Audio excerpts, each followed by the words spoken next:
Hola, Ale, ¿cómo te va? ¿Cómo te va? Qué bueno verte, qué bueno verte así en vertical. Che, me sobreestimás un poco al decir que estoy canchero con estas cuestiones. No estoy canchero con estas cuestiones, ¿eh? Vamos aprendiendo todos de a poco. También es el espíritu de estos tiempos, ¿no? Pensar que quizás armar una charla de estas en tiempos normales hubiera costado muchísimo más. Tenemos Sí, que conseguir un salón, movilizar la gente, esperar que vaya, que no haya ningún obstáculo en el tránsito. Acá la gente para un poquito, se hace un mate, se hace un café, no se escucha y además con el lujo de que esto ya queda grabado en este espacio de Sofía que tan generosamente nos comparte su sala de amistades. buenísimo, buenísimo, buenísimo. Un placer para mí. Muchas gracias por la invitación. Bueno, estamos súper puntuales, así que me parece que está bueno empezar. Yo comentaba a la gente que se iba sumando que la idea de generar estos espacios para pensar esta realidad en la que estamos inmersos, que podemos decir que no estaba tan apremiante cuando pensamos la charla y te cursé la invitación. Pero que la medida que se hace mucho más apremiante también empiezan a hacerse necesarios, ¿no? Este tipo de lenguajes simbólicos. Vos sos un investigador de la astrología. Yo hace un tiempo empecé también a conectarme con esto porque soy una estudiosa de los fenómenos pop y no hay nada más pop en estos tiempos que este tipo de cuestiones. Las aplicaciones en las móviles, las más bajadas, tienen que ver con la astrología. Eh, Hay muchos personajes, dentro de ellos amigos tuyos, que se han convertido en unos referentes con un montón de seguidores. Entonces quería empezar la charla para ver si vos tenías una explicación de por qué estamos todos hablando de astrología. Bueno, también es un fenómeno muy particular de Argentina, ¿eh? Y en cierto modo es fruto de algo que se sembró hace algunos años atrás. Esto que estamos viviendo con la astrología, en particular en Argentina, te digo en particular en Argentina porque recibimos mucho reconocimiento, quienes estamos investigando astrología, de lugares, específicamente te diría Latinoamérica, España, pero específicamente España y Chile, por ejemplo, ¿eh? No quiero ser ingrato con todos los demás, que también recibimos reconocimiento, pero ese reconocimiento a algo que se sembró, ¿viste? Hace 30 años o 40 años, en la década del 80, 70, 80, comenzó a aprender muy fuerte aquí en la Argentina la exploración de la astrología de un modo distinto al que se desarrollaba tradicionalmente, a explorar la combinación de la matriz simbólica de la astrología y el conocimiento sobre todo psicológico y diría esotérico, ¿no? Despojando, por el lado del esoterismo, diríamos, y también de la astrología, despojándola de superstición, de necesidad de creer, sin llevarla a una ciencia ni dura ni a una ciencia social, ¿no? La astrología, como otros lenguajes simbólicos, es un arte-ciencia. Yo creo que más que ver con el arte que con la ciencia. Tiene más que ver con la sensibilidad que con la sagacidad intelectual, por ejemplo. Bueno, y eso que fue sembrado en los 80, con referentes muy fuertes. Yo no puedo dejar de reconocer lo que ha hecho Eugenio Caruti con la fundación de Casa 11 en la década del 80, una escuela de la cual nos nutrimos la mayoría de los astrólogos que andamos hablando e investigando hoy por hoy y formando gente y demás, nos hemos formado en esa matriz. Y bueno, hoy estamos en ese fruto que también da algo muy particular. Parame, porque tiendo a hablar como un loro, vos sabés ya. Ya tenemos 2 o 3 generaciones, familias con 2 o 3 generaciones de gente que ha investigado astrología. Bueno, Abuelos, pero Pero ponele, vos estás hablando, haciendo un poco la recopilación de lo que pasa en Argentina. Pero Sí. esto que yo te cuento es un fenómeno global.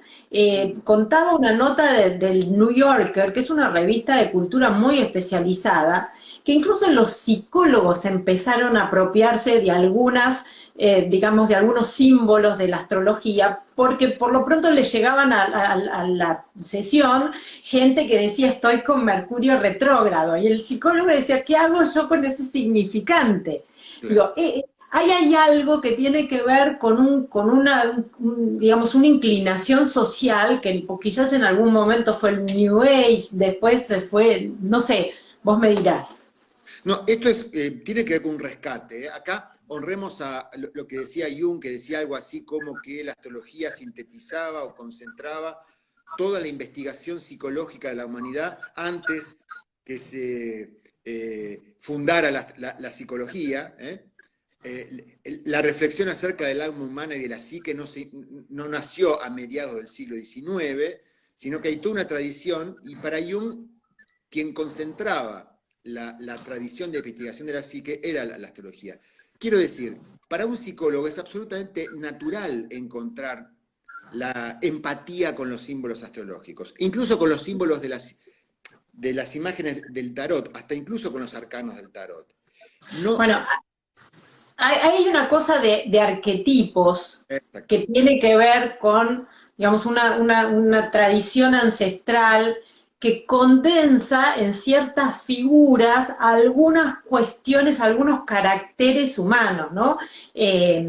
Yo recuerdo cuando estudiaba en la Facultad Cultura Griega y me hacían estudiar la cosmogonía y no me hacía ningún sentido en los textos en griego antiguo, y de pronto en este juego empiezo a encontrar cierta resonancia de ese arquetipo que la astrología condensa con incluso arquetipos psicológicos. Sí, bueno, y con los mitos, y sobre todo con la tradición griega, ni que hablar, con la mitología, además de usar nombres para los planetas ligados a dioses griegos, eh, se nota demasiado que esas diferentes dimensiones de exploración hablan de lo mismo, con ¿Qué diferentes símbolos. sería?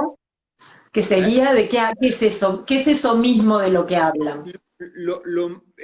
La palabra, el concepto más claro hoy sería arquetipos de la psique. ¿Eh? Contenidos vivos en la psique de origen absolutamente inconsciente y transpersonal, que como primer efecto ponen en cuestionamiento la ocurrencia de que lo más importante de nuestra vida somos nosotros mismos y la construcción imaginaria que hacemos acerca de lo excepcionales, fundamentales, exclusivos y rutilantes que es el ego y el yo humano. ¿No? Nos ubica en un contexto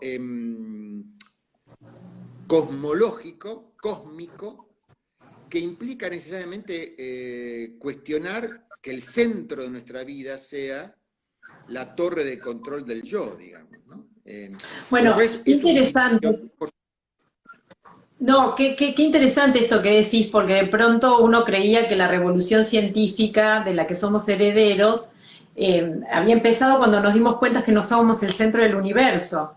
Pero pareciera, por ejemplo, para la psicología tradicional, ¿no? Que el individuo es el centro y la razón de todos sus pesares. Entonces, correr un poco el eje y decir, no, ya no es la teoría, ya no es la Tierra no es plana ni el centro del universo, sino que hay otra lógica, digo, tiene que ver con ese saber que incluso es Claro, previo a esa revolución científica. totalmente. Incluso el mismo Freud eh, desarrolló algo que se llamó, que algunos titulaban como herida narcisista. Porque si bien para Freud no había otra cosa que el yo, en verdad también el yo estaba movido por un océano inconsciente y el yo era la punta del iceberg, ¿no? Con lo cual, hasta en la propia mirada de la psicología más tradicional, del psicoanálisis, está el supuesto, o la declaración más que el supuesto, de que en verdad estamos fundidos en misterio. Eh, Ahora, en esta, digamos, de esta casi explicación trascendental de filosofía humanística que vos me estás dando, y esa pregunta que te hicieron hace unas semanas diciendo, vos tirás las cartas a los presidentes, o sea, ¿de dónde está ese desencuentro en esa mirada tan supersticiosa, tan de, no, yo voy a saber si me voy a casar, si voy a tener novio, si si me voy a despedir del trabajo, y esto que vos estás hablando ya casi de una manera más mística? Sí, tiene que ver con lo sagrado y lo profano, ¿viste? Ay, a Todo ver. lo que podamos... Los símbolos aluden en lo sagrado, pero en verdad al hablar, al nombrarlos, ya lo estamos profanando, ¿no es cierto? Y al divulgarlos masivamente corremos más riesgos todavía de profanación. No estoy haciendo un juicio moral con esto, sino estoy describiendo algo que ocurre. Cuando contamos una película, no transmitimos lo que nos impactó de la película. En general aburrimos, ¿no es cierto? Bueno, cuando intentamos interpretar símbolos, estamos contando películas o contando una canción de los Beatles. Estamos contando Hey Jude. No se puede contar Hey Jude, digamos, ¿no?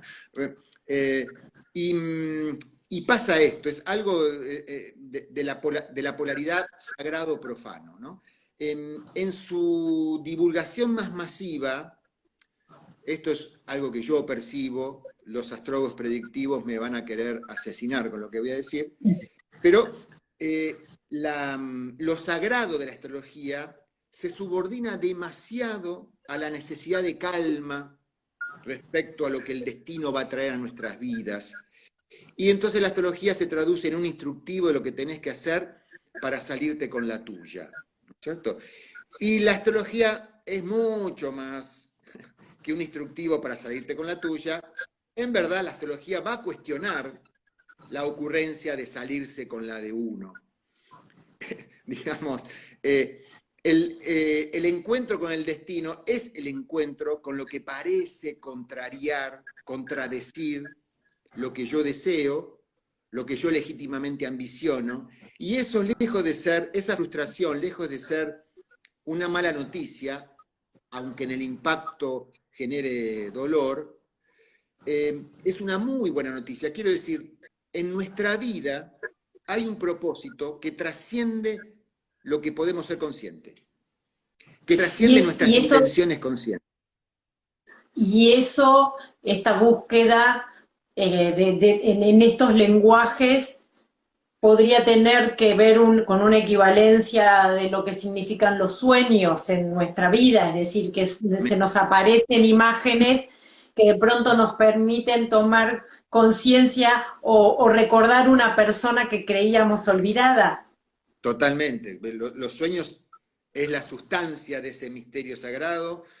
El principal explorador, el que abrió el camino para explorarlos sin tendencia supersticiosa, sino con discernimiento, ha sido Freud, sin ninguna duda, honrémoslo. Pero también Jung abrió otro portal, que es el portal no solamente a los sueños, sino a lo que llamó sincronicidades.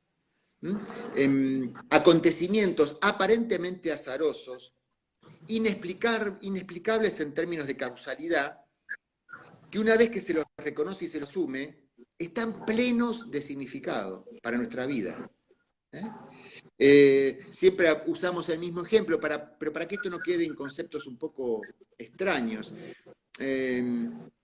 Uno está con una preocupación o con un dilema, azarosamente abre un libro, una página, y el párrafo a donde se dirige la vista tiene la clave para lo que uno estuvo trabajando o dándose en los últimos días. O prende la televisión, prende la radio, y la primera palabra que aparece es la respuesta exacta para una preocupación que uno tenía. Más allá de esto tan torpe que estoy poniendo como ejemplo, el encuentro con personas, el encuentro casual con personas, ¿no es cierto? Si uno prestara atención a esa matriz de sincronicidades, yo creo que realmente nos conmoveríamos y nos conmovemos hasta las lágrimas, porque estamos atravesados por una matriz de entre comillas, encuentros azarosos y casuales, que son reveladores de orientación en nuestra vida, ¿no? Ni que hablar cuando aparecen figuras ligadas a maestría, ¿no es cierto? Cuando uno encuentra un maestro, no porque te lo recomendó alguien, sino, creo que si te lo recomienda alguien no vale. Vale cuando el encuentro es casual, entre comillas. O hablábamos de las sincronicidades y yo te estaba preguntando que da la casualidad que este encuentro está en el equinoccio, ¿no? Y hay algo de un movimiento en donde dice, bueno, empieza la primavera, decía el otro día, leí un estudio de un estudio psicológico, ¿no? Que decía que las fechas tienen como un componente fundacional. La gente suele empezar dietas más los lunes que los miércoles, cambiar de trabajo a fin de año que en la mitad del año, es decir, hay como una lógica, tiene que ver con ese movimiento de decir, bueno, ahora, acá alguien me decía, está Mercurio retrógrado, por eso se nos corta. ¿Tiene que ver con eso o tiene que ver con, uy, mirá, dependemos de una tecnología que si no está disponible no nos comunicamos y eso nos hace sentir esta fragilidad humana en la que estamos? Sí, sí, bueno, ambas cosas pueden ser ciertas, pero básicamente la astrología tiene que ver con las estaciones y tiene que ver con la idea de que la regularidad de las estaciones refleja un orden en los asuntos de la Tierra, que ese orden que vemos que se revela en la naturaleza, también está en nosotros, en tanto manifestaciones de esa misma naturaleza, ¿no? Es interesante porque además, en específico, esta conversación la estamos teniendo en escasa lunación Virgo-Piscis, ¿no es cierto? En Virgo, luna en Piscis. El eje Virgo-Piscis es prácticamente la sustancia de lo que estábamos hablando recién.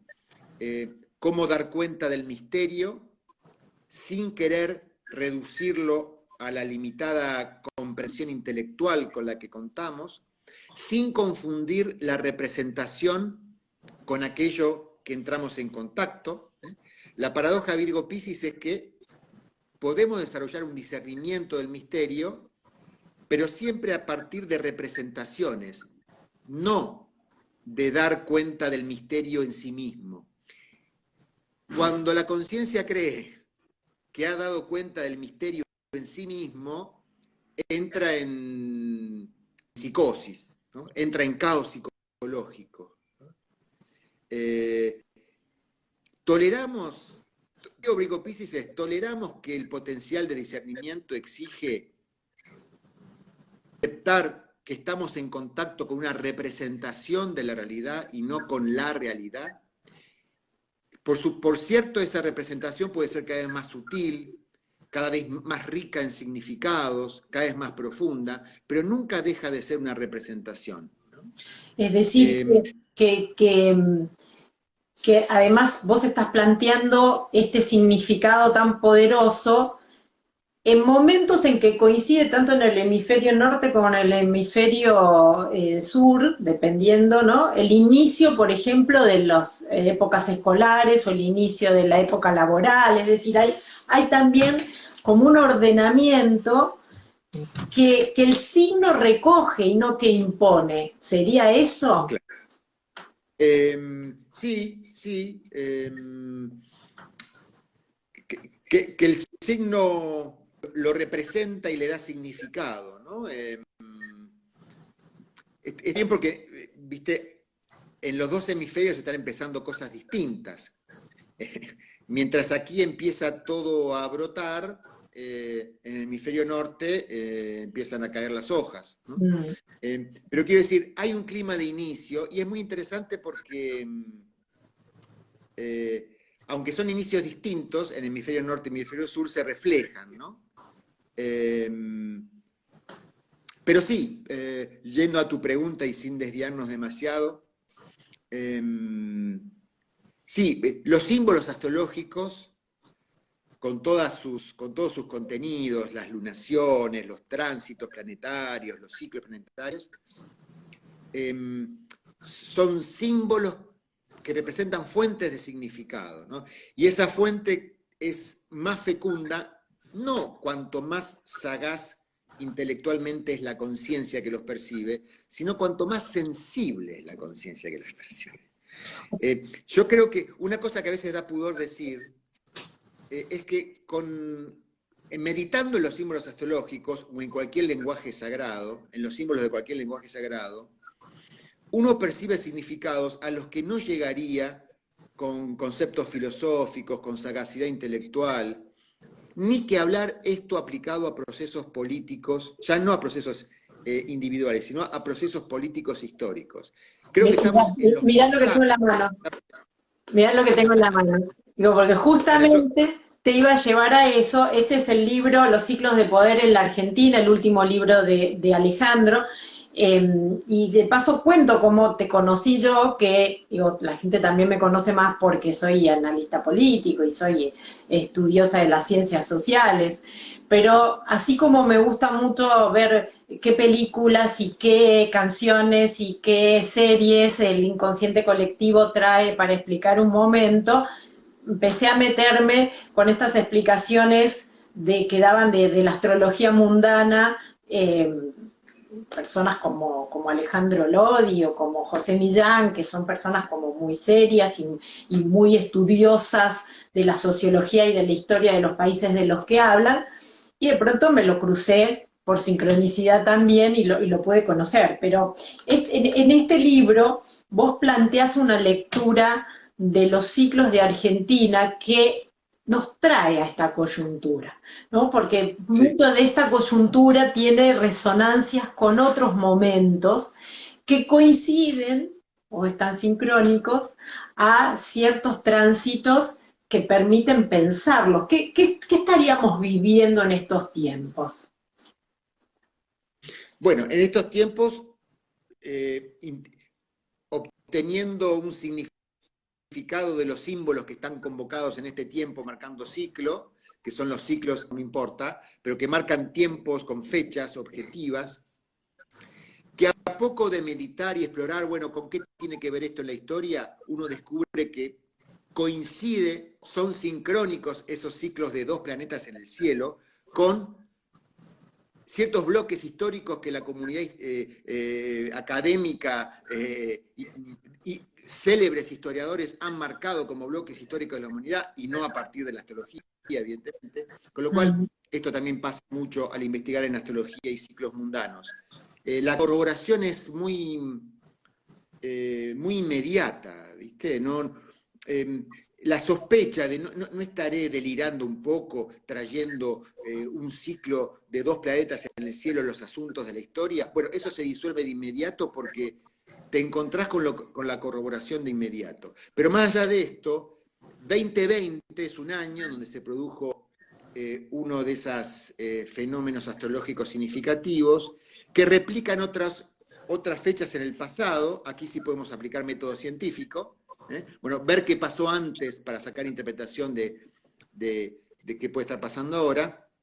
Y 2020, de acuerdo a este ciclo astrológico, une con 1982, con 1947 y con 1915, por quedarnos solamente en el siglo XX. Importante es que esas fechas, 1915, 47, 82, revelan para la historia argentina momentos de giro, realmente inicios de bloques históricos, atento a los significadores de los planetas en cuestión, a bloques, a forma de organizar y estructurar el poder y las relaciones económicas en nuestra historia, pero además lo une a un proceso de la comunidad, porque también son de la humanidad, también son fechas significativas en la historia del planeta Tierra, de la humanidad y no solamente de la Argentina. Con lo cual, la ventaja de usar ciclos astrológicos es que nos recuerda algo que habitualmente olvidamos, y es que nuestra historia personal, como individuos, la historia de nuestras comunidades como naciones y la historia de la humanidad a escala planetaria es una sola, están absolutamente enhebradas. No, cuando uno lo ve, dice que claro, ¿cómo podrían estar disociadas? Sin embargo, en lo común, en lo ordinario, nos olvidamos de esa conexión y creemos que como nación podemos hacer lo que se nos antoje y como individuos podemos hacer lo que nos parezca porque a nosotros nadie nos va a decir lo que tenemos que hacer. Y bueno, no, nuestro destino individual, nuestro destino nacional, si se me permite el término, y el destino planetario de la humanidad es un único proceso.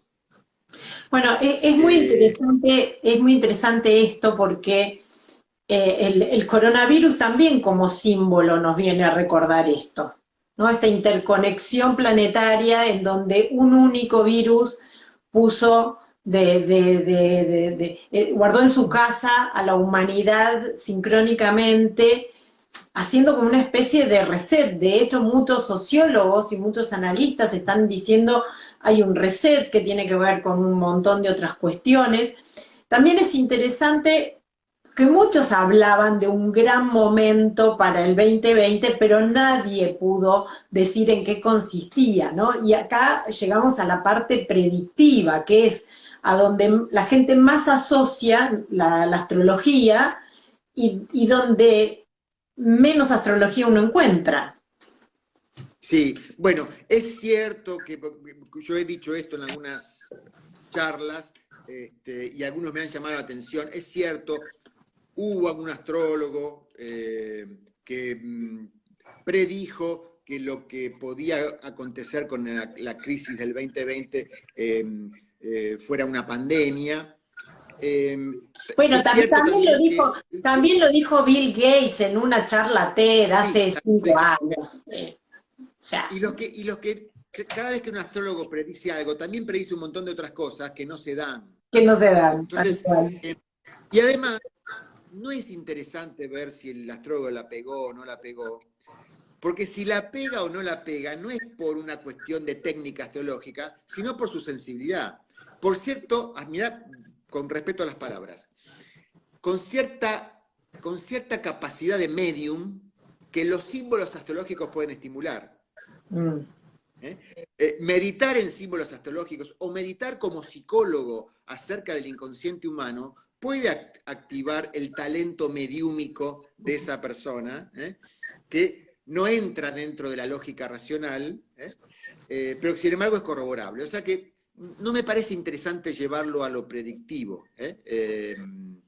pero sí es cierto que uno puede, y sobre todo lo más interesante es hilvanar procesos, ¿no? Hilvanar y poder definir de qué está tratando el presente. 20, si coincide como en el caso de un país, con casi el inicio de un nuevo gobierno, podemos apostar a que no es simplemente un gobierno más, sino que es un gobierno que viene a poner fin y a inaugurar todo un bloque histórico. A veces los gobiernos que vienen a inaugurar o a poner fin a un bloque histórico están más sintonizados con lo que viene o más sintonizados con lo que va a quedar atrás. Yo no quiero influir en quien nos escuche en definir si este gobierno que tenemos en la Argentina hoy está sintonizado más con el pasado o con el futuro. Pero me sirve con sostener que es un gobierno que está dando el pase a una nueva forma de estructurar el poder en la Argentina. Lo podrá representar este gobierno o lo podrá representar los que vengan.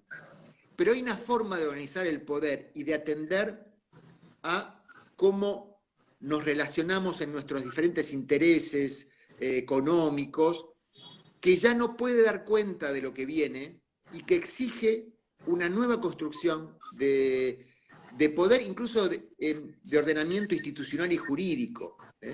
Bueno, como lo fue el 40. Esto también. Como lo fue el 40. Discúlpame, como lo fue el 82, como lo fue el retorno a la democracia, como lo fue el surgimiento del peronismo y como lo fue el surgimiento, la llegada de la Unión Cívica Radical al poder, al gobierno, con el irigoyenismo. Marcaron un antes y después.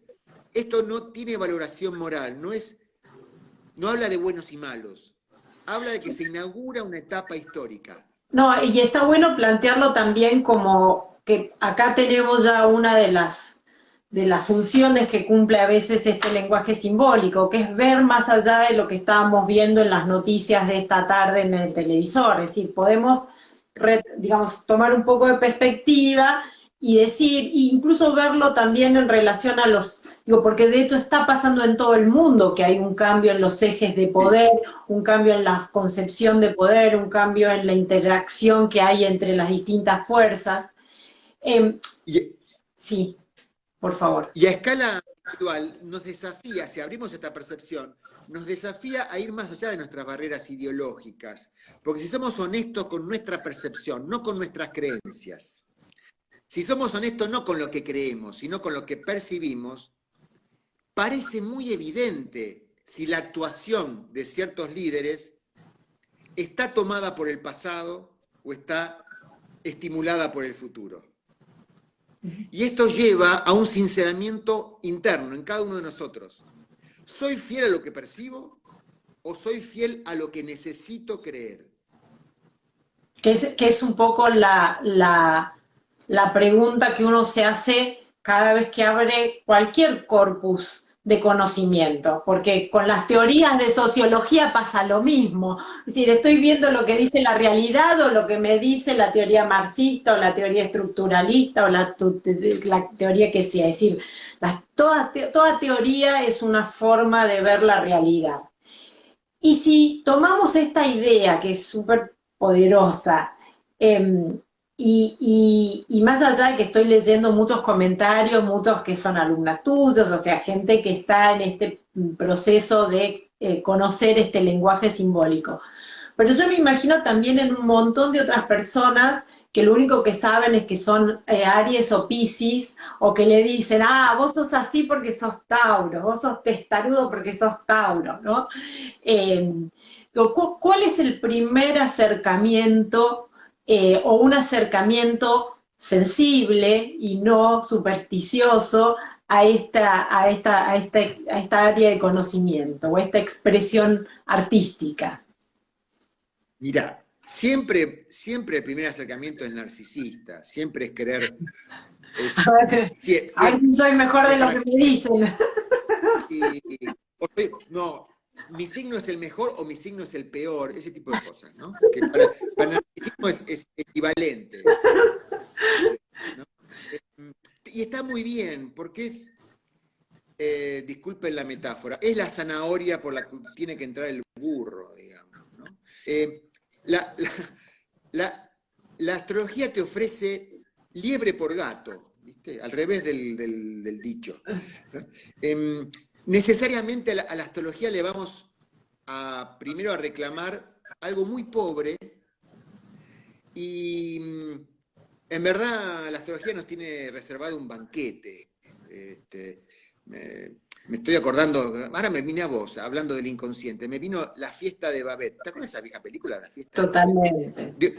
De un banquete insólito en el lugar menos... Bueno, la astrología es un banquete insólito en el lugar menos esperado. Y lo que yo refuerzo, insisto mucho, estimulo mucho, es a confiar si la astrología te atrajo, si despertó tu interés, confiar en ese llamado. Porque en verdad no es un interés tuyo con la astrología. La astrología está interesada en vos. Si la astrología te atrajo, es porque ella está interesada en vos. Y yo diría honrar esa convocatoria, ese llamado, ¿no? No conozco gente que se haya sentido atraída por la astrología que habiendo respondido al llamado haya sido defraudada. No conozco, ¿eh? Mirá que tengo años de dar clases, no conozco gente que, no, al final esto descubrí que es un fraude. No conozco esa persona. Toda persona que fue sensible Sigue al pasar llamado, que no es lo que yo pensaba. claro, bueno, claro. Yo quería comida rápida y me sirvieron un banquete, qué defraudación. Bueno, pará. ¿No? Claro, pero ahí Eh, también implica cierta humildad ¿no? Es de alguna manera una forma de, puede ser un camino de meditación, un camino de encuentro, un camino de reflexión, ¿no? Creo que de la misma manera que no todos prestamos siempre la misma atención a los sueños, pero cuando empezamos a prestar atención a los sueños se nos expande un espacio de pensamiento o de serenidad que no encontramos cuando vivimos a espaldas de eso que nos trae nuestro inconsciente. Seguro. Y siguiendo con la honra a Jung, tiene mucho que ver con el tema luz y sombra, porque lo mismo que ocurre con una buena terapia o con un vínculo personal, amoroso, auténticamente complementario, en principio no va a ser confirmatorio de lo que vos esperabas, ni va a confirmar tu imagen personal. Si prevalece la necesidad de ser confirmado, voy a retirarme de esa terapia, voy a descartar ese vínculo y voy a sentir que la astrología no resonó demasiado en mí, ¿no es cierto? Hay que tolerar esta incomodidad de no ser confirmado, porque en verdad la astrología es un espejo que muestra lo que desconozco de mí, en términos junguianos, la sombra. La sombra no como algo negativo y oscuro, sino como lo velado, lo que aún no conozco de mí y temo y rechazo. Después estábamos hablando, ¿no? de la sombra como eso que está oculto a lo cotidiano. Y volvía, ¿no? a pensar en esta lógica, vos hablabas de la luna llena. Digo, también es un momento desde lo más atávico del ser humano, ¿no? Este momento de luz en la noche, que además es tan simbólico para el tiempo en el que estamos pasando, ¿no? Este tiempo de oscuridad y de incertidumbre. Por ahí está bueno pensar en ese ciclo que cada mes nos aporta, decir, bueno, mira, hay una vez, unos días al mes vas a poder ver en la oscuridad. Sí, ese es el ritmo más inmediato y mágico, más cotidiano de los cielos, ¿no? Realmente no hay que hacer mucho esfuerzo para sentirse atraído a contemplarlo, ¿no? Es el corazón de la astrología, sin duda, ¿no? ¿Cómo eso no va a tener que ver conmigo? ¿Cómo eso que veo en el cielo puede estar disociado de mi vida? ¿A quién se le ocurre, no? Uno llega a esa lógica. Que no es el extremo de cierta explicación cientificista que dice no hay posibilidad de que la energía de la luna te cambie, no pasa por ahí, no tiene que ver con ese determinismo planetario y energético en el que uno le quieren encontrar el sentido. No es principio de causalidad, no es principio de que el cielo causa la tierra, es principio de correspondencia. Esos diferentes órdenes, que es muy saludable y criterioso diferenciar, responden uno a otro, corresponden, no son causa y efecto, corresponden. Si nosotros lo tuviéramos, y volviendo a tu libro que quiero recomendar especialmente porque para estos tiempos volver a revisar la historia de Argentina relatada con este orden que vos le das, no deja de ser edificante, ¿no? Para poner un poco de creatividad en el pensamiento. ¿Qué correspondencia de esos movimientos planetarios vos verías en estos procesos que estamos viviendo, pero desde la perspectiva ya no tanto mundana, ¿no? Sino desde a qué nos convoca a cada uno de nosotros estos tiempos? Bueno, yo creo que la perspectiva mundana está ligada a nosotros. Quiero decir, una de las cosas que se puede apreciar es que nuestra vida individual y personal está vinculada con los procesos históricos de nuestra comunidad, está enhebrada, ¿viste? O sea, esta disociación de mi vida personal y la vida comunitaria es un imaginario tóxico, ¿no? Y también se puede contaminar, bueno, sacrificar la vida personal por la vida, tampoco es eso, no es sacrificar la vida personal por lo comunitario, no es dar la vida por la patria, no es esa epopeya, pero tampoco es la indiferencia, ¿no? Y mucho menos la disociación. Quizás lo más incómodo y angustiante de estos tiempos es que ciertos decretos afectan mi vida y no me dejan, en mi caso, viajar a donde quiero viajar, ¿cierto? Bueno, no es un tema de decretos que no me dejan, es un tema de, aunque en cierta dimensión lo son, pero quiero decir, hay algo que está llamando a mi conciencia personal a que se alinee con algo que le está pasando por lo menos a mi comunidad y en verdad a la comunidad planetaria, ¿no es cierto? Algo le obliga a mi ambición personal a saber alinearse con condiciones que atraviesan a algo mucho más vasto como es mi comunidad o el planeta, ¿no? No sé si respondo exactamente a lo que querías comentarme, pero me interesaba señalar este punto, ¿no? Porque estamos muy refugiados en nuestras islas y entendemos la libertad como la libertad mía. Y la libertad, hablando de símbolos astrológicos, está mucho más asociada a Acuario que a Leo. Leo sería yo, la identidad personal, ¿no? Mi ego. La libertad no es del ego, la libertad es algo que circula, es algo de la red. La creatividad no es de mi ego, la creatividad es algo que circula, que es algo propio de la red, es algo de lo cual el ego participa. Y se nutre. Y ya que está, y se nutre, y es expresión, ¿no es cierto? Una auténtica expresión de sabiduría acuariana sería crear sin firmar, pintar sin firmar, ¿no? Bueno, el arte no de autor. Hemos tenido en estos tiempos muchísimos ejemplos de ese acuariano. Cuando aparecieron los padres organizados en defensa de la educación y los periodistas iban y decían, bueno, pero ¿quién es el líder? ¿Quién es el vocero? ¿A quién podemos entrevistar? Y la mayoría respondía a nadie.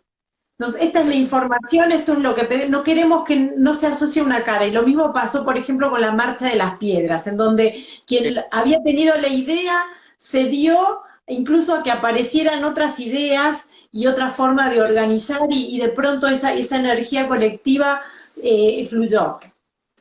Y en nuestra experiencia histórica, ya haciendo un balance y una evaluación, parece muy obvio que sería muy saludable que todo lo que está ocurriendo respecto a esos ejemplos que pusiste, no convergiera en la aparición de un líder o una lideresa que lo sintetice, lo personalice, ¿no es cierto? Si esto que estabas describiendo se leoniza, pierde su verdadero espíritu, ¿no? Y pasa a ser devoción o fidelidad al líder, antes que acción comunitaria, ¿no es cierto? Sí, yo coincido, en otro tiempo, ante estas sensaciones de avasallamiento institucional, los individuos individualmente harían un juicio, presentarían una carta de documento, y esto es, esto es efecto también de lo que vos conocés tanto, que es el tema de las redes y demás, ¿no? El salto de escala, que es poder comunicarnos y generar algo a través de las redes, ¿no? Sin nombres propios, ¿no? Que hasta cuesta creer, uno dice, no, conspirativamente dice, no, acá alguien debe estar aprovechándose de esto. Hay alguien atrás seguro. ¿No? Es un muy difícil equilibrio. Hasta ahora a la humanidad no le ha salido muy bien, pero creo que estamos en la alborada de esto. esto es lo que viene, ¿no? Algo mucho menos personalizado y mucho más reticular, mucho más de red, ¿no? Eh, eh, Agradeciéndote desde ya esta charla, estoy leyendo los comentarios y son maravillosos, hay muchísimos comentarios saludándote como maestro y agradeciéndote esta charla, pero tomo para ir cerrando, porque las redes también son brevedad. eh, Hay alguien preguntaba, dice, bueno, ¿cómo honramos esta luna llena los que no sabemos de qué se trata la luna? Y me parece que es digamos, siendo que esta es una revista que piensa mucho la condición de la mujer y piensa las nuevas feminidades y piensa la mujer también en un colectivo, me parece que la luna en el lenguaje astrológico está tan atado a este arquetipo de lo femenino, cuidador. Digo, ¿qué podríamos tomar de ese símbolo de lo que es hoy, ¿no? Tomando esta lógica de la astrología, dice, es luna llena en Piscis, tal. Bueno, para alguien no, digamos, iniciado en esos términos, ¿cómo podría uno honrar este ciclo un día como hoy? Bueno, el enorme talento del eje Virgo-Piscis, que es donde se está haciendo esta luna llena, es esto que hoy hemos hablado al respecto. La capacidad de desarrollar discernimiento al misterio. Que el contacto con el misterio no sea una caída caótica, un desborde caótico, ni una ocurrencia de etiquetar y compartimentar en nombres propios, en conceptos, en ideas, esta resonancia con el misterio. ¿Cómo sostener nuestra sensibilidad al misterio y nuestra capacidad de discernimiento racional?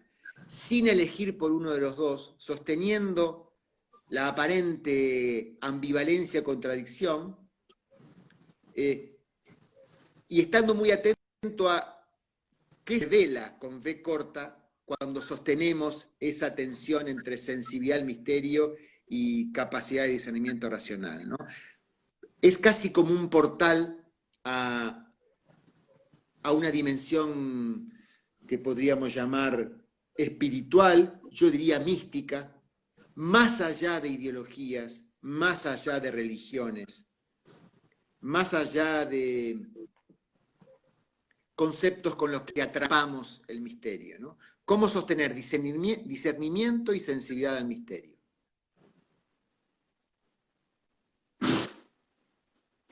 Que es una linda idea para enfrentar la dureza de este ambiente en el que estamos atravesando, ¿no? Mirar el cielo, incluso hoy que está un poco nublado acá en Buenos Aires, saber que incluso detrás de esas nubes está ese objeto del universo brillando y tratando de traernos luz.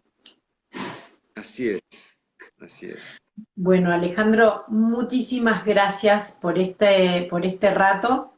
Gracias por acompañarnos. Ojalá que esta sea la primera de muchas charlas que podemos tener con vos y con otros colegas. Así que no Bueno, sé. he hecho un análisis astrológico y puedo predecir que es la primera de muchas charlas que vamos a tener. Me gustó. Y a todos los que quieran, a los que tomen contacto con el libro, les advierto que lo mejor del libro es el prólogo. Bueno, hay que decir para ser honestas que también tuve la suerte de que me convocaras a prologar y tratar de ver cómo se juntan estos mundos, ¿no? Porque muchas veces uno ve la crítica, de hecho, por ejemplo, hay países como en España en donde esto está hasta prohibido, ¿no? Y creo que son tiempos de crear puentes y de unir ideas, y no tanto de seguir descalificando. Así que gracias por ese ejercicio. Gracias. Gracias a vos y a todos los amigos y amigas.